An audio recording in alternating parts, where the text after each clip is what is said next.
So we don't want to do that, right? So in JavaScript, we want to distribute if it is a IO related or if it is a network related function, if it needs something which is outside the code, okay, the normal script. So what the JavaScript does is, it just picks it over here. Set timeout will get executed within no time, but it will not do anything. It will just return an ID, and then it goes over here. It places the callback from set timeout over here, and it starts to do the callback over here. So that's why it comes to the next line. After set timeout, it will come directly to the log async and async task done, and then this callback ends and it pushed to the this queue. But it will not go here. So if it doesn't go here, of course the callback has to go here in order to get executed. I mean to the call stack. Okay. Join GTM so you can see. Join GTM. Okay.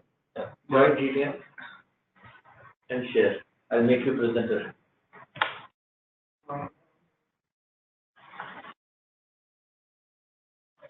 By the way. Okay, I'll ping you the link, man. Write some code also.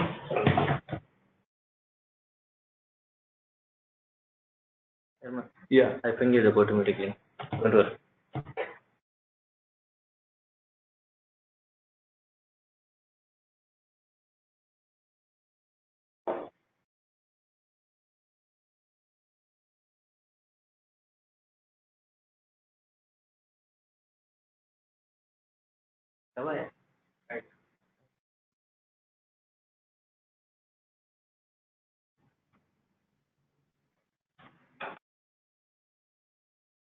ये जो presentation में वो सब code run करके देख लो ना.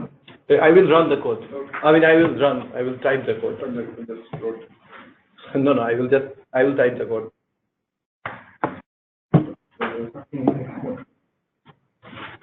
Yeah, you have to share everything.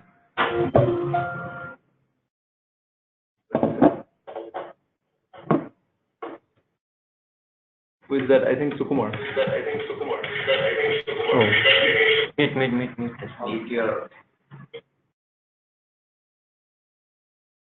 Okay. Share.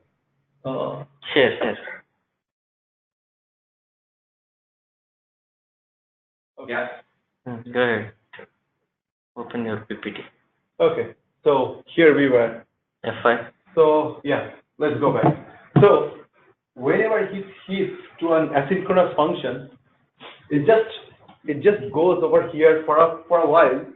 It will not execute. I mean, it will just take time out, returns one ID, and within no time it will place the callback over there. Oh, what happened? No. We can see it. Yeah. Okay. Can you? Yeah. Okay. Yeah. It will place the callback and the task over there, because there is a thread called timer, C++ thread over there. So for Ajax, for set timeout and all those tasks, there are C++ threads going on in Web API, which will, I mean, the timer will, start the time and end 2 seconds or 3 seconds, whatever I put. If it is an Ajax call, it will do the Ajax call using the thread, but the main call stack will go on. It's a single-threaded application. Yeah, that's why. This has nothing to do with JavaScript. That's why I showed the first slide that this part is JavaScript. This whole thing is web engine. Okay, so this thing is taking care of. People think that why there are multiple worker threads over there. How JavaScript is single-threaded? JavaScript is single-threaded, but macro task and micro tasks are there. So it has a way to understand which task has to go to the web API. So for that, the workers are running over here. Okay, you just push it over there, everything is done, then you just push the callback to your callback queue, but it will not go up until and unless the other function gets executed.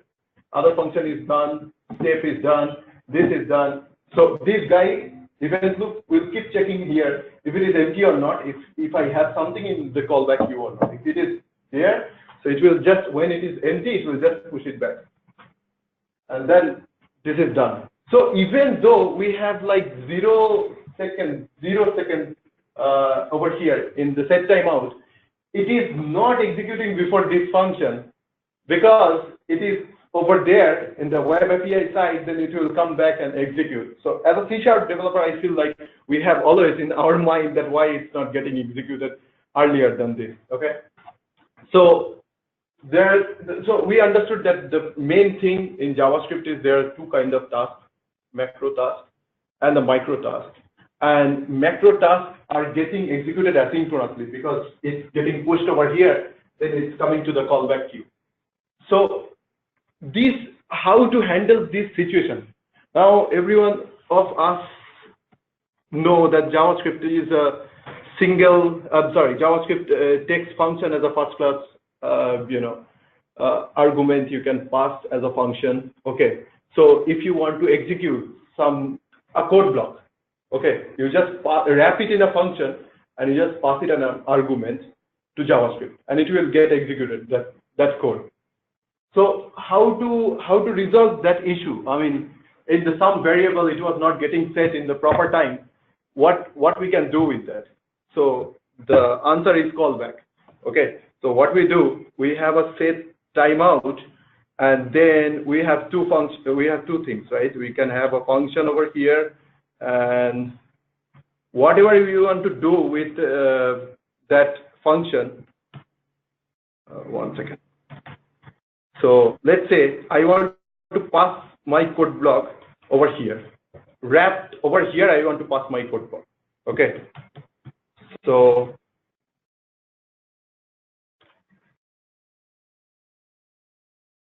it will get executed because even though I'm not outside the code block, I cannot capture it, right? So I have to pass everything inside this code block. Whatever I want to execute, like let's say if you have the value back from the server, like user list or something like that, you want to print something, right? So you have to put your print function over here so that it gets executed. Okay.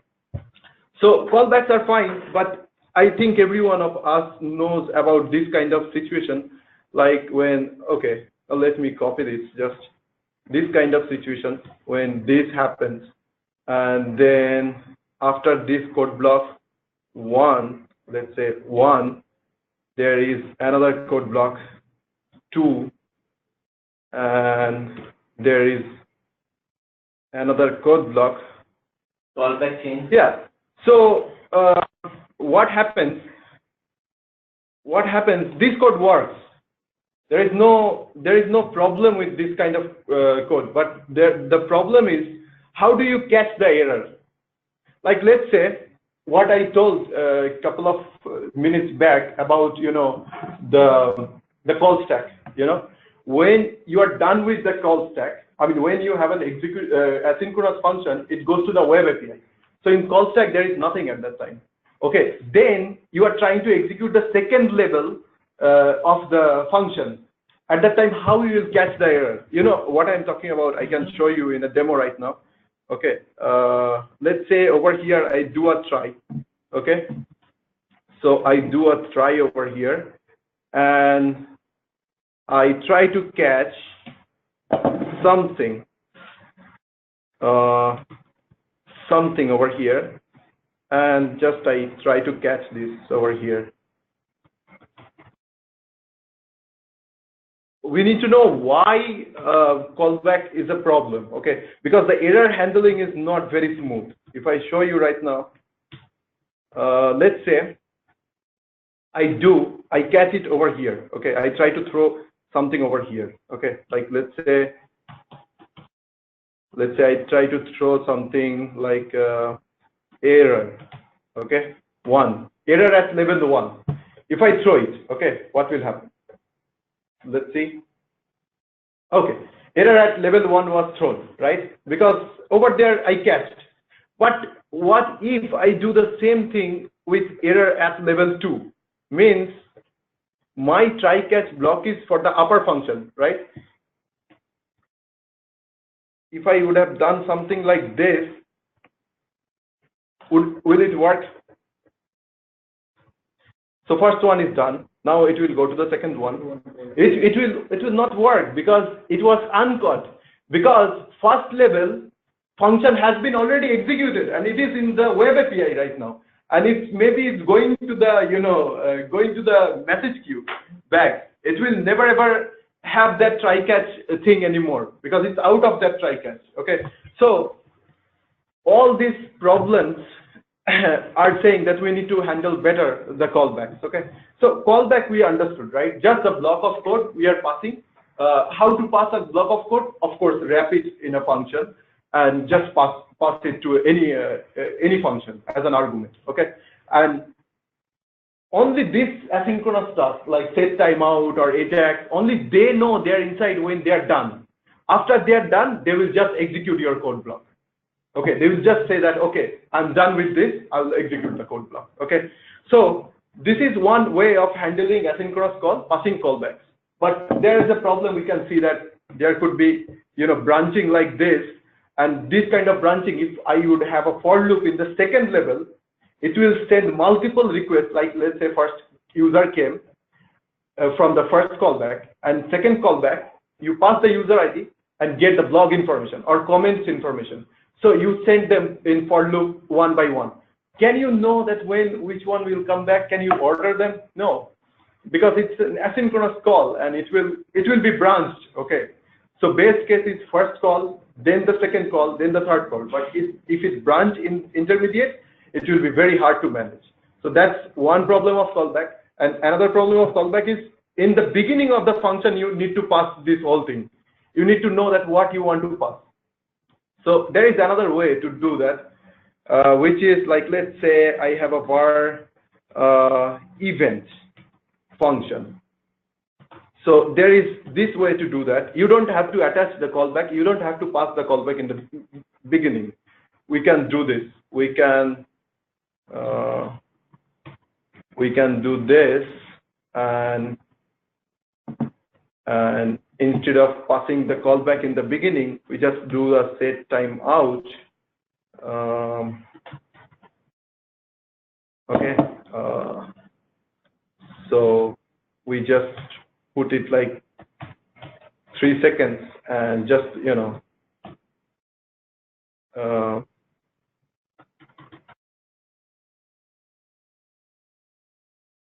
okay. So here, okay. So in this kind of function, there is a way to attach the event. Okay. How to do that, I will tell you. So when it is here, I just want to do something like this. Event.function, okay, dot subscribed function. Okay, I want to execute. But there has to be a way to subscribe this function inside this function. Okay, how do I subscribe this function? Okay, like let's say I can do this. I can run this, but let's say I can subscribe the function here, function console.log attached. Okay, this is good. Okay, so I attach it as a public member of that function because the function is object. Okay, I can attach on the fly any public member. Okay, and then the callback is attached already. Okay, and then what I can do is I can just call this function. I can just call this function. At that time, see, I did not pass any callback here. I did not pass any callback, but after 3 seconds, what it will do here, attach. That guy was attached. The subscriber function, what I wanted to attach, it was attached. But there is a good thing about this one. See, I did not pass any callback in the beginning of the function. Okay, so what I want to say over here is, if you see this, okay, if you see this, if I copy the whole thing, sorry, live coding is always bad. So if I copy the whole thing, if I attach this, not right now, after some time, okay, and if I do something like this, and just sorry. Okay, if I let me attach this letter. Okay, so what I want to say, I will tell you. See, I attached this letter, not the moment I see it's still attached. Okay, but if I don't attach, if I attach it after it gets resolved, okay, like let's say after it got resolved, maybe it got resolved, it's already here. Okay, see, there was nothing attached, but if I try to attach it right now, it will not do anything. Means there is a timeline. All I'm saying that Before you call it, you need to attach. There is a timeline. I am having a problem in callback. I have to have the callback function in the beginning. So there is a timeline. This is the request timeline, and this is the response came back. Okay. In case of callback, CB, you have to attach in the beginning. And in case of events, we can attach thing anytime. So I have to attach here for callback. But for events, I can attach anytime from here to here. But not after this. Event cannot be attached after this. Okay. So I have to solve this problem. Okay. There was one problem, which is, I cannot catch the error properly. Okay, first level I catch the error, but second, third, fourth level I don't know how to catch the error in the callback help. Okay, and then here is another problem for callback function. In the beginning, when you are accessing the asynchronous function, in the beginning you have to pass your block of code. Let's say you are not ready with that. You don't want to do that. Okay, let's go with event. You can attach dynamically, but there is a problem. It has to be. I put 3 seconds. Right, 3 seconds response came back. If you attach after 3 seconds, it will not work because it's already past that part of the code, right? So the thing other day I was thinking about, in my apartment. So what happened? I ordered something from Amazon, okay, and neither me or my wife was there to attend what is coming back from the Amazon, okay. So what happened? I saw that, I came back at 6 or something like that, but the product was delivered at 2, okay? So those apartment people said that, okay, you got an order or something like that. I was like, wow, that's a very good example. I am not there. I don't have to be present in the beginning of the order when he is out for the delivery, or in the time he is out, delivery, or after. At any time I go to my apartment office, my order, someone else is there to receive it. Okay, that's a third party. That's a third party object. Okay, so that's the idea behind promise. Okay, so it's a third party object. You tell him that, hey, I will not be there, but keep the value for me. I want in the beginning. I want in the middle. I can come after you receive the value. If I come in the middle, and ask you that, did you receive this order? You will say, no, I did not get it yet. Okay, in the beginning also like that. But at the end, if I come back, or later if I come back, anytime you should give me the order as, hey, it's done. Okay, so that's the idea behind the promise. And it's not a programming related thing. And if you go to, so when this idea came, a lot of people started to implement, and they said that this is a problem because each one will have their own APIs, right? Each one will have their own methods, own APIs. So they said that A plus promise. Okay, if you go there, this is the specification for the promise you have to have. If you write your own library like Bluebird, like all those promise libraries, Async.js, all those promise library you have, or you have an async method, and you want to wrap this async method inside your promise, so you have to maintain that specification. Okay, that's whoever confirms the list can basically say that they are following. You have to follow that thing. So creating promises is not a big deal. Okay, just promise. That's a standard which anyone who. Yeah, that's the specification. It's like a interface contract. These methods you will give. If you pass those methods, I will try to mimic promise also. I mean, if you give me like 15 minutes or something, I will show you how it works inside. So, like, let's say to create a promise, it's very easy. It takes a function which it wants to execute.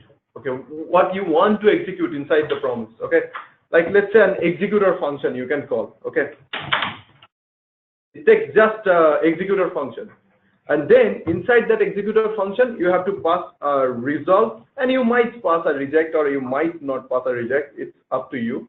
Okay, but all it will do is if you say over here that, hey, it got result, okay, and from the server, you know, the value came back as 5. Okay, so this inside this section, promise takes one argument, right? Inside this section, you can type your async code, you know.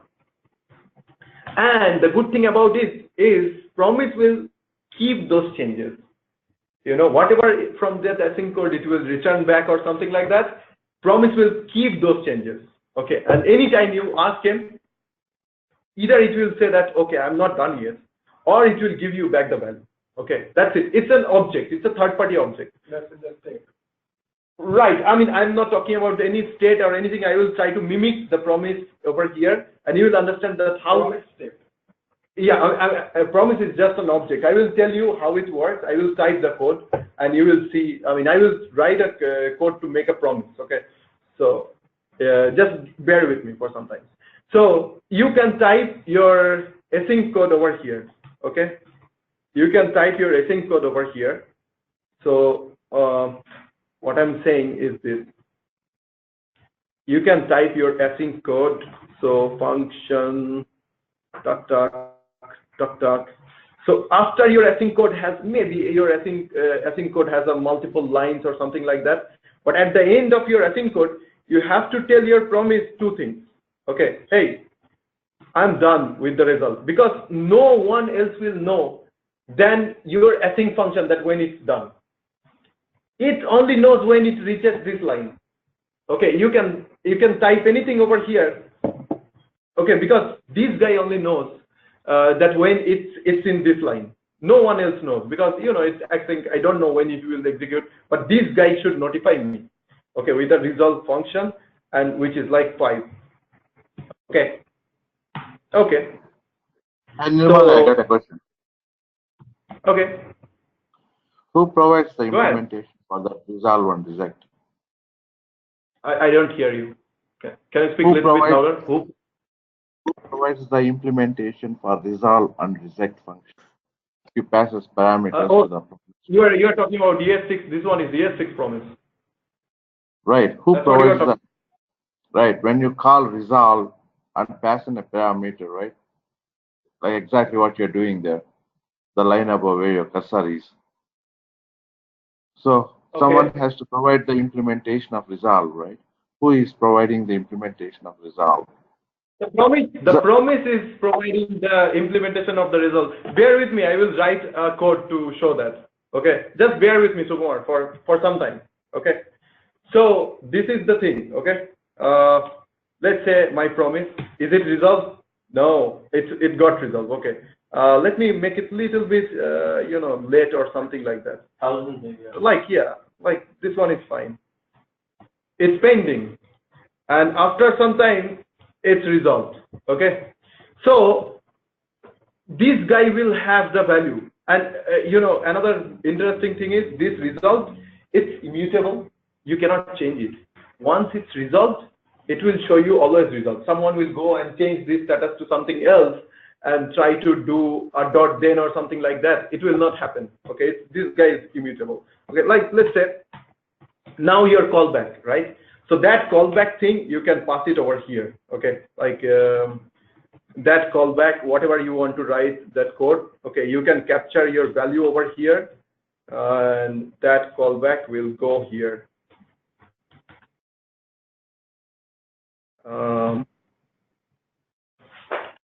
12. Okay. Oh. Okay. See, anytime. Okay. If so, I registered after, right? It got resolved over there in this line. See, in this line it got resolved, but I registered, I subscribed my callback even after it was resolved. So even if would I have done it before or after or in the middle, okay, whenever it's resolved, it will give me. even though I did it after results, I dot then also it will give me. Okay, so let's try to mimic this thing. Var. Oh, sorry. I'm sorry.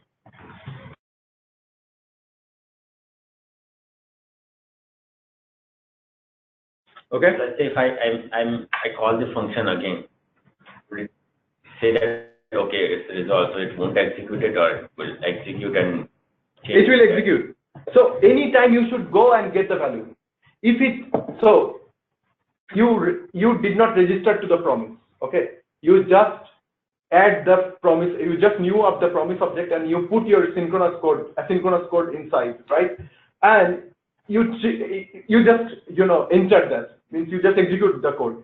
It already triggered the asynchronous operation in the behind the scene. Okay. Now, if you would have registered the dot then function with that time, okay, then also you will get notified. And if you do it after, like after it got resolved, okay, then also that part of the code will get executed. It doesn't matter when you are doing dot then. That's the beauty of promise. You just hire someone to keep your values, okay, for any time, okay. Like let's say that day, I mean, I was just doing like this, okay. Like let's say it's a null, okay, and let's say you want to execute your block of code, like let's say subscribed function, okay. You want to execute this, okay. You have a promise.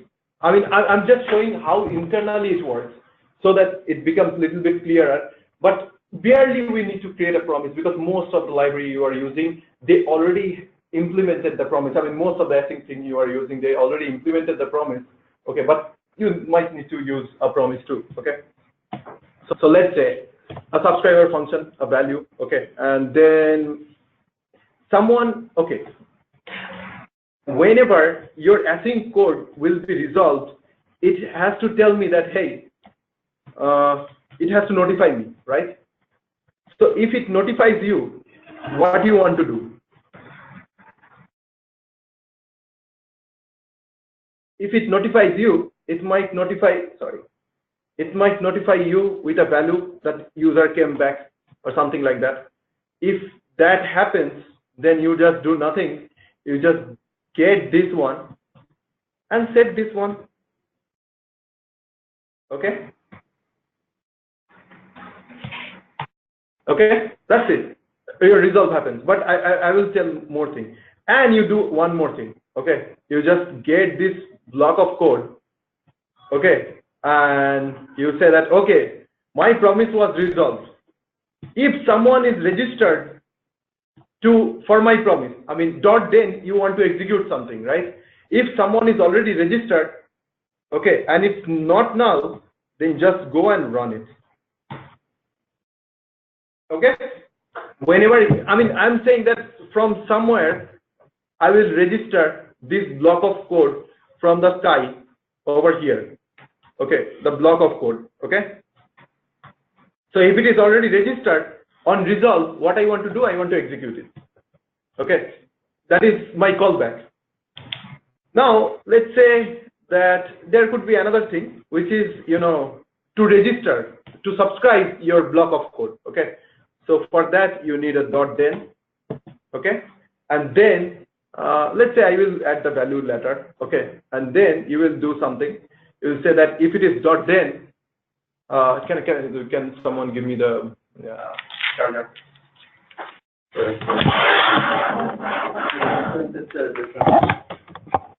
Sorry for interruption. Yeah, this one is big. Sorry. Okay. Yeah. Sorry for the interruption. Okay. Yeah. So yeah, when the promise is resolved, I want to set the value, right? I want to set the value whatever is coming back. Okay, and oh my God. Not what? It was. No, okay, yeah. So when the promise was resolved, somebody else, because I don't know what this code you want to execute. As a promise maker, I don't know this block of code what you want to execute, right? Okay, I just know that someone has to pass me this code, and I will execute it. Okay, whoever is the user of the promise, okay, they have to pass me this code. Okay, and also I'll say that how to register this code, because this code is dynamic, right? Someone has to register it. Okay, yeah, over here you just register it like that. Okay, whenever you are getting, you just do it like this. Okay, subscribe function equal to this. Pardon me, I'm writing like very dangerous code. Don't try it at home. So this is kind of my promise, but I will change it a little bit. Okay, so there is one syntax error. Okay, I'm sorry. I was writing an object and I just realized that. So yeah.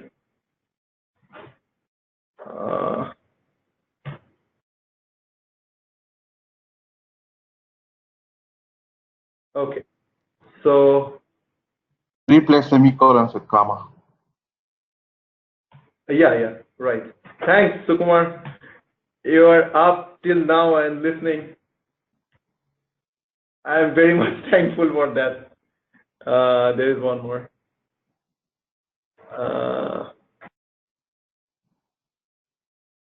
This one. There is one more. What did I do?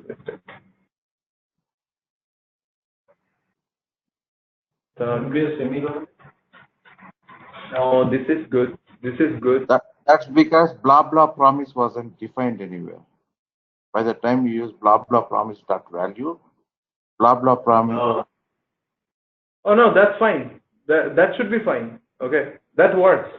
I typed the code before before coming over here, and that works. Okay, so my blah blah promise works. Okay, it's just a third-party object, and it looks like that. It works. No, you need this, right?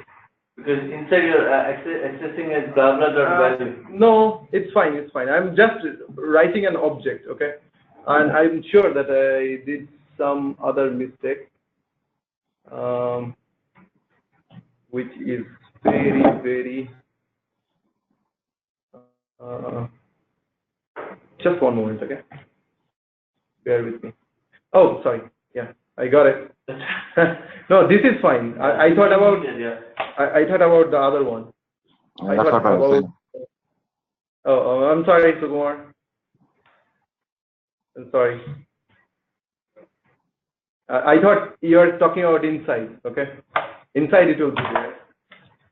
So I'm sorry. Okay. Sorry for doing that. Okay. So now using blah blah promise is very easy. Okay, we just do this. Let's say we have like a set timeout function. Okay, now so with set timeout we just have like something function and tuck and like this guy. Okay. Dot value equal to sorry dot result equal to is 5.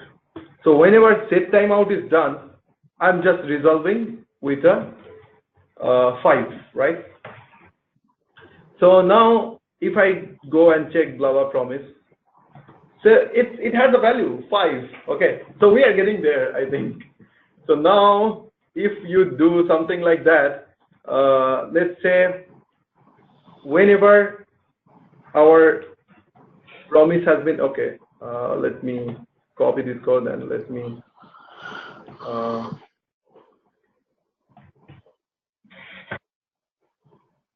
I'm sorry. Okay. So Kumar, bear with me. Yeah. So let's say I did a dot then with my promise. Okay, and the code is already registered. So I want to do something like this. Okay, and then I want to check what is the value of blah blah promise right now. See, there is a function subscribe for blah blah promise right now, and there is a result which is also sorry, there is a value which is also there for blah blah promise right now. Okay, so if I do this right now, okay, to the value, it will not work, because on then, okay, result can come before then and then can come before result. Okay, in both the cases we have to fix the issue. So I have to say that, okay, if this guy came after result, then I want to execute the code on then also. Okay, so how do I know that if it is already resolved or not? Just nothing, just add a status equal to pending. Okay, so this status is pending, right? If it is resolved and this, then just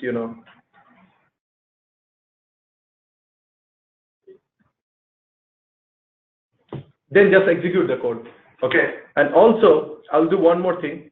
I'll set this up when I'm setting the value over here. That's it. So if resolve happens before, it will change the status to resolve.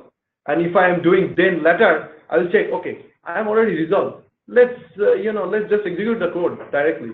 Okay, and also it's a chain, right? It's a denable chain, right? It's going one promise, it's returning another promise, it's returning another promise. So I'll just go and return. For example, let's say the then part executes first. Okay. Yeah. It checks that the status is not resolved. Yeah. It will go to resolve, and then after then after it will go back to then second time. No. Here is what will happen. Okay. First, you try to resolve with an async code, right?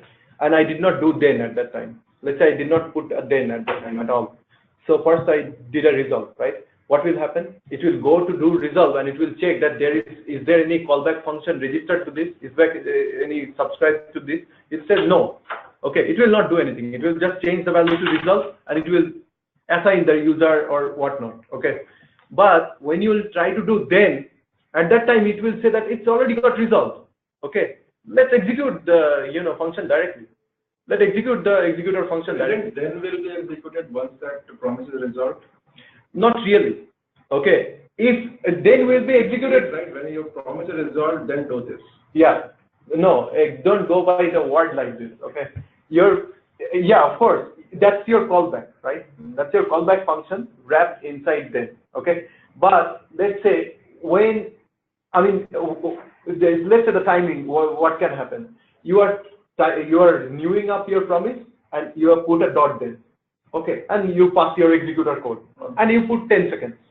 Okay, so 10 seconds you then will not do anything. After 10 seconds, whenever resolve is called, it will execute that part of the code. Then part of the code. But if it is like already 10 seconds has been done, it's 11-12 seconds. At that time you put a dot then and you pass your code. What is the expectation? What is the expectation? It's already been solved, right? It's already been resolved, right? It should still do the then thing, right? Because it's resolved already. Okay, it has the value already. So you take it as a third party. Okay, it keeps your value. If it is done with your value, it will execute then directly within no time. But if you are the one executing then by yourself, okay, later on some point of time, that should also execute and that should also return the result. Okay, I can tell you what I'm saying exactly. Okay, okay, I can just just copy this code out of this thing.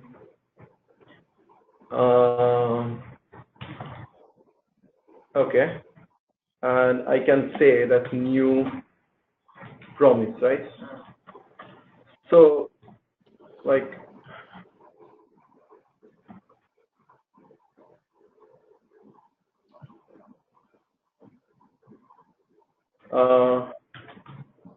that function will take resolve and reject. Yes. yeah, Yeah, I will put that. I just saw. Okay, so now let's say you resolve it over here, right? And let's say you put like, I don't know, 1 second, right? So right now you don't have any then code for this, okay?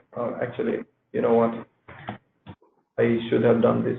I should have done with a for p equal to this, okay?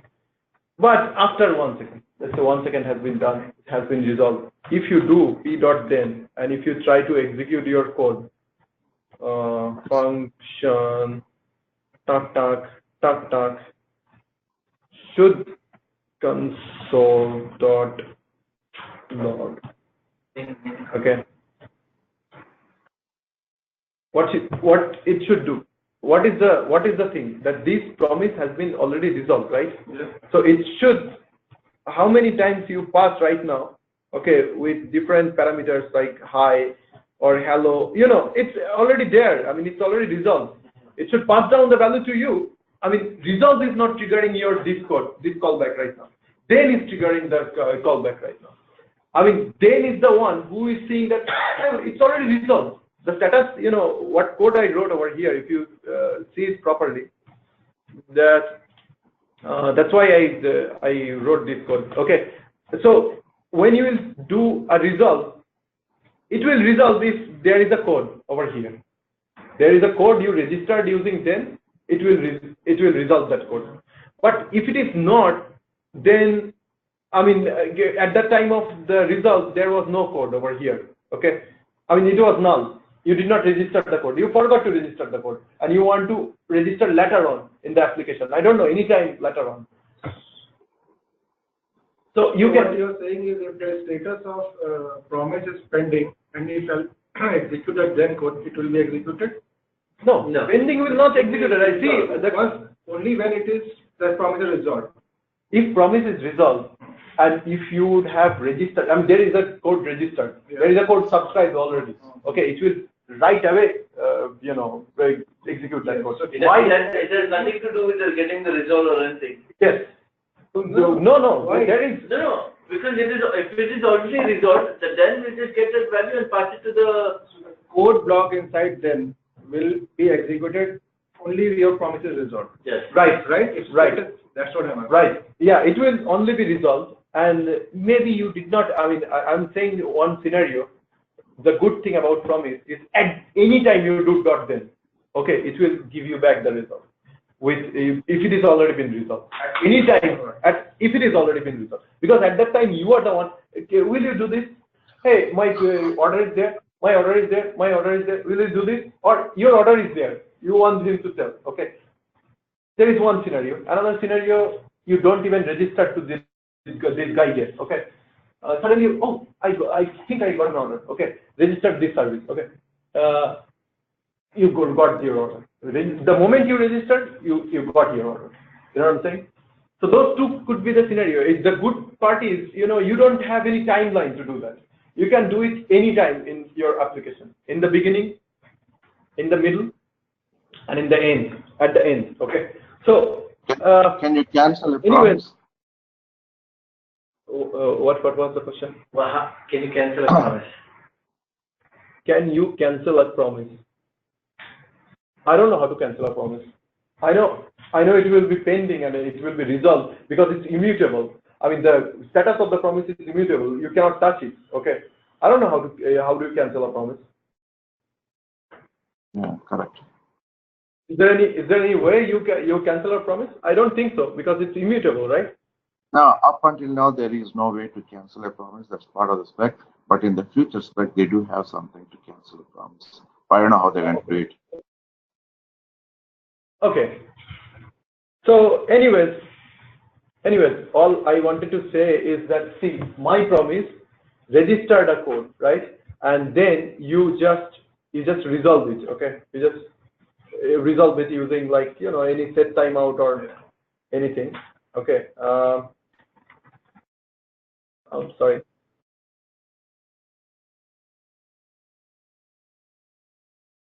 Okay. sorry, this is my favorite set timeout. I use it for all asynchronous things.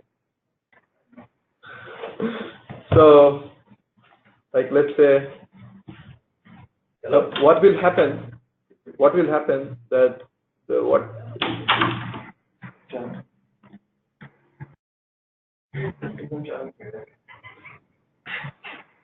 bear with me. It's not a, just one thing, because I have some part of the Redux concept, Redux also. Anyways, so let's say I did it like this, okay?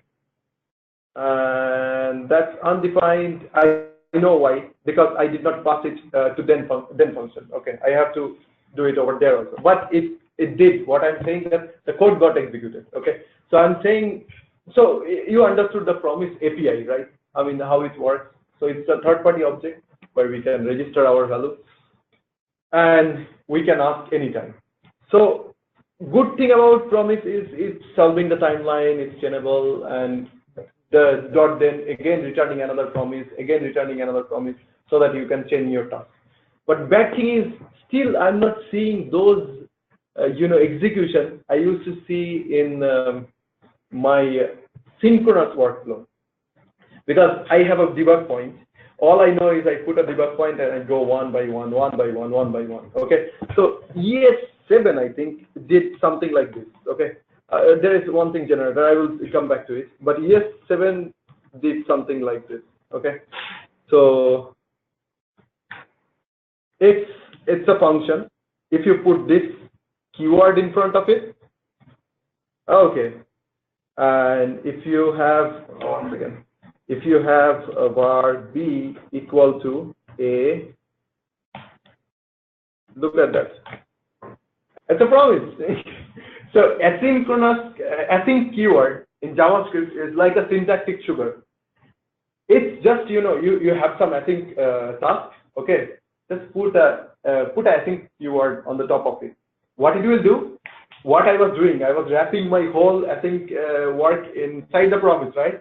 Okay, but it will do it by itself, the whole thing inside the promise. Okay, now let's say after wrapping it inside the promise, okay, I have multiple tasks. Okay, var x equal to await 1. Okay, and then sorry for the indentation, y await 2. Okay, so let's say I put a debugger over here, and let's see if our good old debugger is working or not. Okay, so let's do like this, and let's do b equal to a. Okay, see, the debugger works. Means the way we like to see programming. Okay, it's back again. Okay, so what it does, see, if it is resolved, if the promise is resolved, you can put your promise over here instead of 1 or 2. You can put, come back from the server or whatnot. It will have the value, and it will pass the value to the next one. So sequential flow and debugging again back in async. Okay, so what I said essentially is async keyword makes a function as a promise, and then you will have multiple await functions inside that, which might be a promise, which might be another asynchronous task. The good thing about it is, you remember dot then we used to do. Here, your resolve is your await function. That will resolve, and then it will pass your handler to the next one. And then it will resolve. Catch also you can do better. Yeah, that's what I told right now. That's what I told just right now, that this I'm sorry, you are not there at that time. This b is just a promise. Okay, so I think keyword makes wraps the whole thing inside the promise. Okay, so inside that you have multiple awaiters, which might wait for other asynchronous tasks to be completed. But once those promises are resolved, it will go further. Then resolve, then go further. So then it's gone, and our good old what you call debugger is back. Okay, but we can, I mean, this is one way to do it. This is the best way to do it, I think. But there is another way we can do it using var x equal to, I mean, where I put 1 or 2, over there you have to pass your, asynchronous wrapped promise call. Okay, I'm not showing those things. Okay, so this is another fun thing in, I'm sorry, why I did this. Okay, this is another fun thing in JavaScript. The generators. Yeah, right. Var y equal to, yeah, see. Now y, let's see what is this. Suspended means a function is suspended. It's not done. Means if I have chunks of codes, okay, inside a function, inside a generator, okay, like let's say about iterator in JavaScript. What happens in for loop? Okay, you have array of elements and you can loop through this. But if I say that you have array of asynchronous tasks and you can loop through them, okay, how cool is that? I mean, I can show it in the whiteboard real quick. This thing, how it works. Can I get one? That one real quick. Thanks. So JavaScript generator is like this. Okay, let's say you have a generator. Okay, and then you have bunch of code. Okay. So first one is async code, then second one is async code, then third one is async code. Okay, and you identify them. All those chunks you identify. Okay. So first one, what I will do, I will put a YILD keyword, Y-I-L-D. Okay, and this one also, this.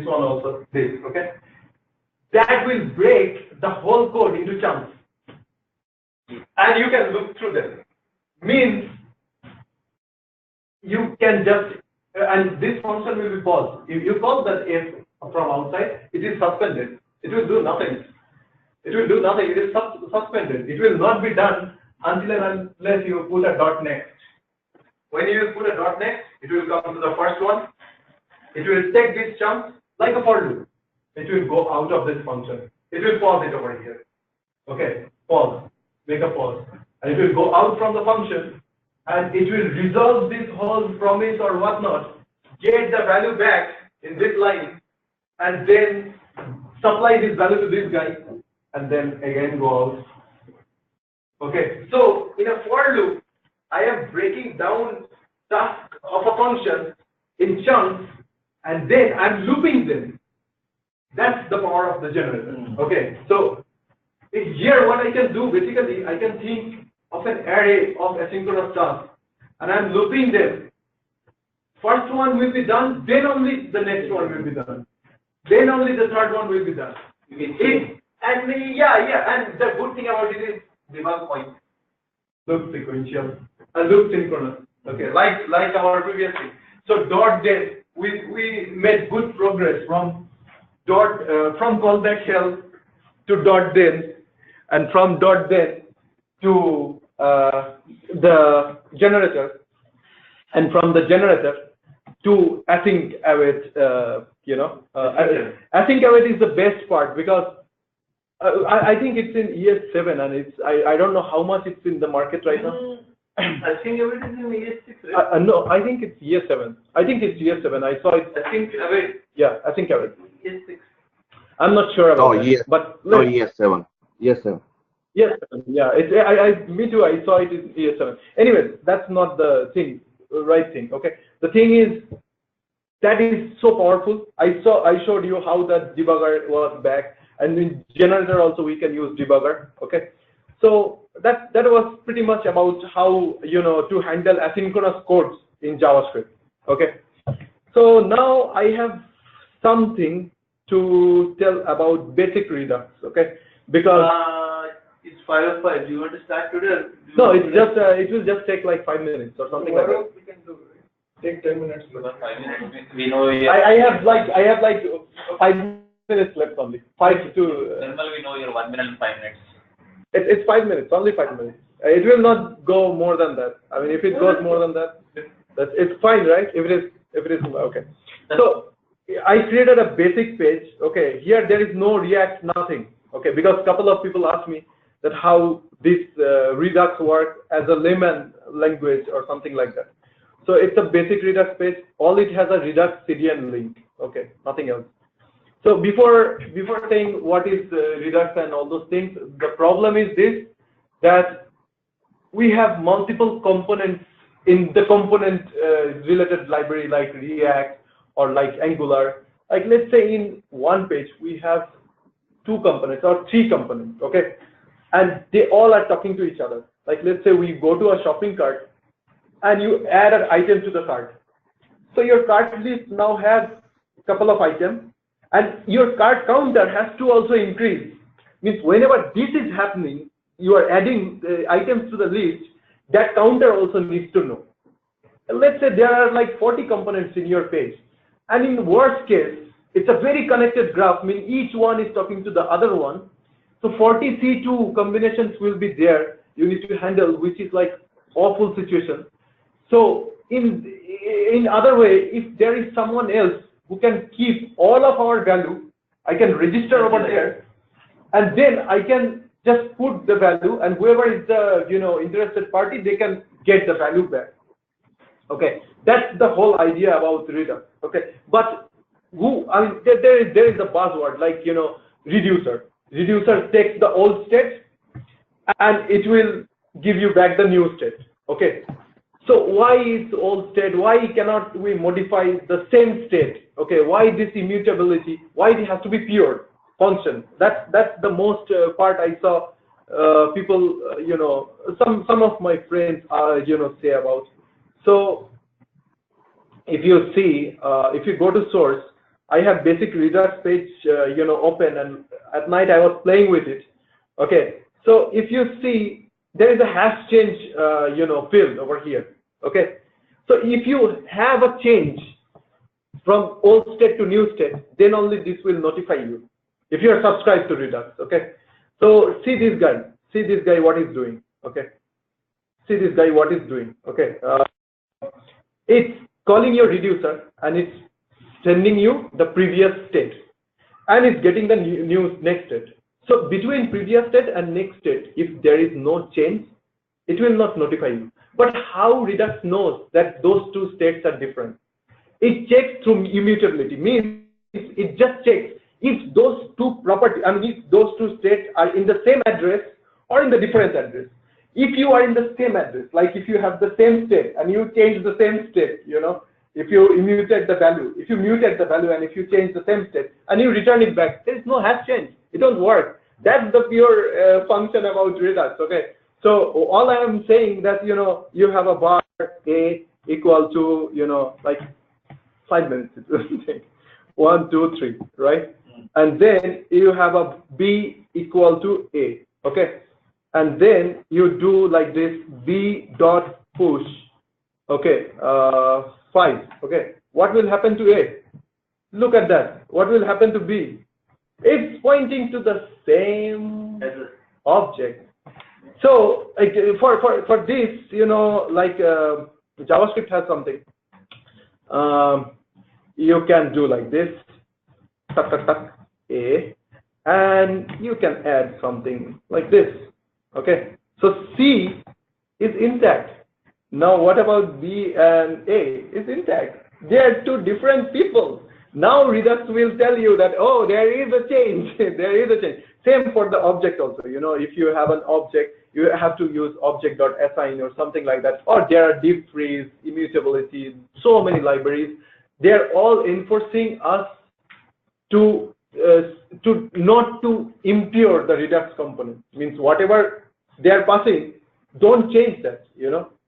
It's a copy machine. Okay, it will take that, it will have a copy, and it will tweak some value, and it will pass it back, not the original one. Okay, that's how I see it. It's just a copy machine. Okay. Anyway, so reducer is one guy. It takes the old one, it prints, it copies, and it tweaks the value. And so there could be a team of reducer.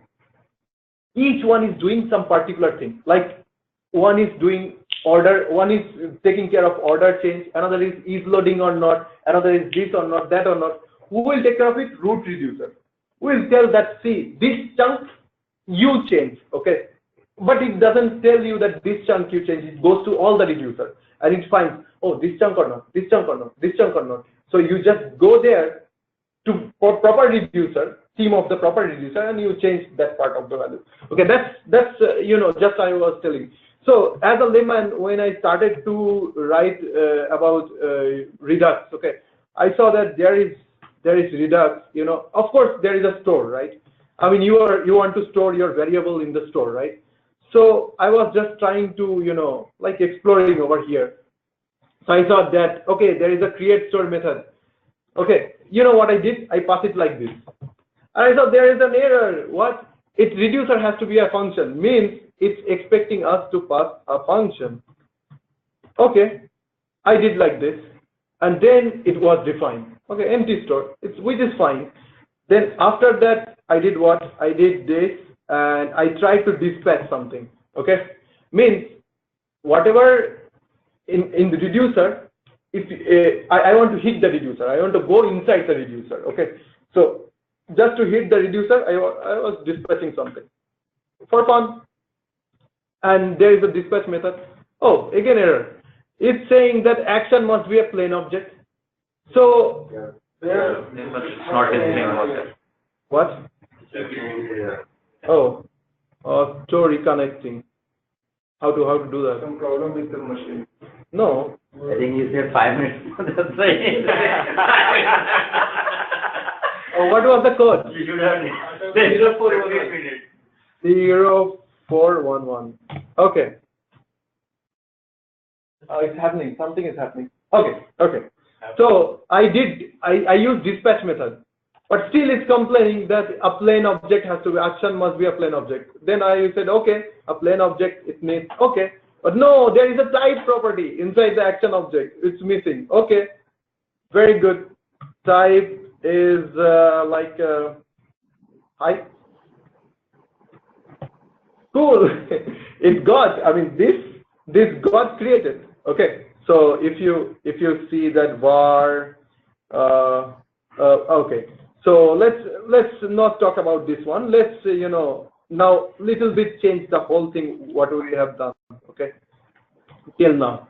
So if I just remove all these lines, okay, and if I just remove all these lines, I want to take this guy out from here, and I want to put it here. Var reducer equal to this, and I don't want to handle anything over here right now. I want to just put a debugger. That's it. That's what I want to do. And let's say I registered this reducer, because by now a layman should know that how to create reducer, store, and everything. So I just did this, and reducer gets called by itself. Don't worry about that. So let's say I want to dispatch something. Let's say what happens. Dispatched. See, it hit the reducer. Now let me change it a little bit more, because I am passing the action object, right? Okay, I'm sorry. So I'm passing the action object, right? So why I am not capturing? So reducer takes, I know that reducer takes a state and action. So I am passing this action object using dispatch method. Okay. So this action object, I just want to know that what it got passed. Okay. See, first is garbage, and then it's high. That's it. And now if I go and tell this guy, okay, you know what? I just want to do like this. Whenever I come here, if action dot type equal to high, dot type equal to high, I just want to do like this. I just want to return maybe return state, and I want to do something like this. Stuck state. I don't want to mute it. Okay. And then I want to add some more fields. It can come from action payload, but I'm just saying for now. Okay. So okay. So this is the thing, right? Now Okay, I'm sorry. Sorry. Assign default value to state. Yeah, I'm sorry. The I'm function. sorry. I just realized that I did not do it.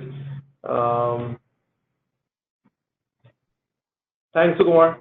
I mean, you are still available. Store.getState. Let me see what is the state right now. Wow, it got registered. See this reducer? It got registered to that state. Okay.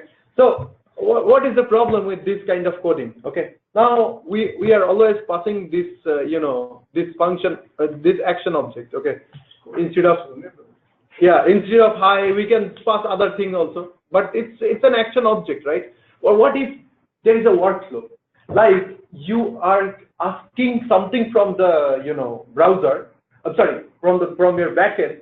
Now in case it's success, you want to dispatch something. In case it's failure, you want to dispatch something else.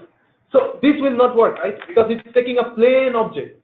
It's not a if-else case, right? How do I know that this is passed, that is failed, or something like that? So for that, reducer has some very awesome, cool things. Okay, so this is my store without the Redux thunk, and that's one of my store with the Redux thunk. Let's have my reducer and let's Redux dot apply middleware and your Redux thunk and dot default. Okay, so I have two stores. One is without Redux thunk and one is with Redux thunk, right? So now what I'm claiming is I can pass like simple dispatch to my store, right? But I don't want to do that. I want to pass a workflow. Instead of doing that, I want to pass a function. A workflow can be passed through a function only, right? Like if this happens, then do this. If that happens, then dispatch that. Okay. So if else of dispatch. Okay. Not a single dispatch object. If else of action objects. Okay. So if I do like this, what happens? What it says? No, you can't. It only takes the plain objects. Okay. But what about this guy? What about this guy? Okay. If I do this, if I do that, oh, you can. So it's just telling your store, it's educating you that, hey, if you are taking objects, you take also functions. Okay, you can take functions too. In that case, middleware is nothing, just the series of functions. Okay, when it will come to the middleware, it will check. I mean, for thunk middleware, it will check if instead of action, if a function has been passed, it will just execute that function and wait for it. Just execute that function, and that's it. That's all about Redux thunk. I want to extend it more, but I see everyone is saying bad words to me. No, this is good. Can we get more time and things like that? And I'll schedule another session for this is very small time, and I cannot do like covered, right? No. Callback and everything we covered. This was not part of it. No, I mean he said that Redux thunk. Schedule a different session. I'll schedule a different session. Thanks, Nirmal. No worries. You're welcome. Good demo, Nirmal. I really like him. Thank you. Thanks, Sukumar, for attending. Yeah. Thanks, Sukumar, for helping and attending and everything. You're welcome. Really, thank you. Can you share that PPT?